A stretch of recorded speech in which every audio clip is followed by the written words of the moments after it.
আর আমরা 1 উইকেটে 338।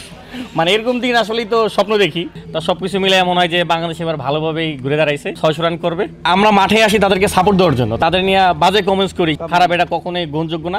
এরকম দিন তো সবাই ভালো লাগে, কারণ মানে আয়ারল্যান্ড 10 উইকেটে 286 আর আমরা 1 উইকেটে 338।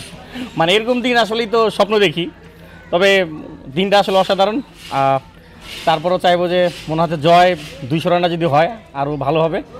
আরও চাইবো যে এরপরে হয়তো শান্ত নামবো, শান্তর আগে যদি মুশফিক ভাই নামে, জানি না এদিকে আর মুশফিক ভাইয়ের শেষ টেস্ট কিনা মানে সিলেটের মাটিতে। তা যাই হোক, আসলেই মুশফিক ভাইয়ের কাছ থেকে একটা 100 চাই। যতটা সহজভাবে ব্যাটিং করলো মানে সবাই, আমার মনে হয় যে তার জন্য আরও সহজ হবে মুশফিকের ব্যাটিং করাটা। মানে খুবই সুন্দর একটা দিন ভাই, এরকম দিনই আমরা অপেক্ষায় থাকি যে ক্রিকেটে এরকম দিন আসুক, দর্শকও বেশি বেশি আসুক। আমার মনে হয় কালকে দর্শকও হয়তো আরও আসবে। সাদমানের সেঞ্চুরিটা নেওয়াটা একটু মন খারাপ হয়েছে। হ্যাঁ, একটু তো মন স্বাভাবিক হবে, কারণ 80 জায়গায় গেছে, 168 রানের পার্টনারশিপ। তারপরে সাদমান কিছুদিন আগে দেখলাম সাদমান জয় এখানে আপনার T20-তে 100, তা তাদের মনে হয় ওটা ভালো হয়েছে। আজকেও খুব ভালো একটা পার্টনারশিপ ছিল।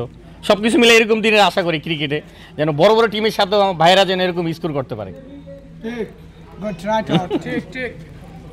ভাই আসলে এই ওরা যেভাবে উইকেট হারাচ্ছিল প্রথম দিনই, আর বাংলাদেশ যেভাবে ব্যাটিং করলো, পার্থক্যটা আসলে পরিষ্কার হলো কিনা মানুষজনের, যে প্রশ্নটা ছিল।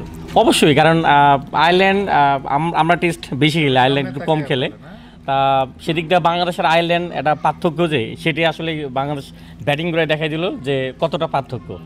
আর এখানে বাংলাদেশের অনেক সময় দেখা যায় যে ছোটো টিমের সাথে আমার সাথে হার হয়, এটা স্বাভাবিক, এটা ক্রিকেটে হইতেই পারে।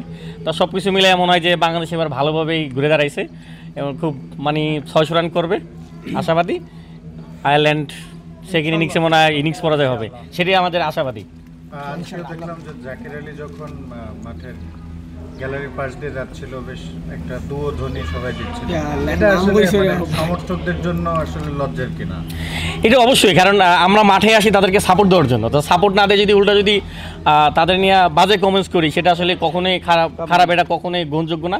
কারণ দিন শেষে আমরা তাদের স্লোগান দিতে চাই জাকির অনেক সবাইকে নিয়েই, মানে তাদেরকে সাপোর্ট দিতে আসি। এত টাকা টিকিট কেটে রোদে খেলা দেখি তাদের জন্যই। তা আমরা যদি সেক্ষেত্রে যদি বারবার যদি ওই ল্যাঙ্গুয়েজগুলো ইউজ করি, যেটা আসলেই আমার নাম নিয়ে যদি কেউ উল্টাপাল্টা বলে, আমার অনেক খারাপ লাগবে। তা জাকিরের ক্ষেত্রেও সেম, আমি চাইবো দর্শক ভাইয়ের আসলে এই জিনিসগুলো থেকে বেরিয়ে আসবেন। কারণ দিন শেষে আপনাদের সিলেটের এটা দুর্নাম, সিলেটের জন্য বদলাম, তা এই জিনিসটা হয়তো বা করবেন না, এটাই আসলে চাওয়া।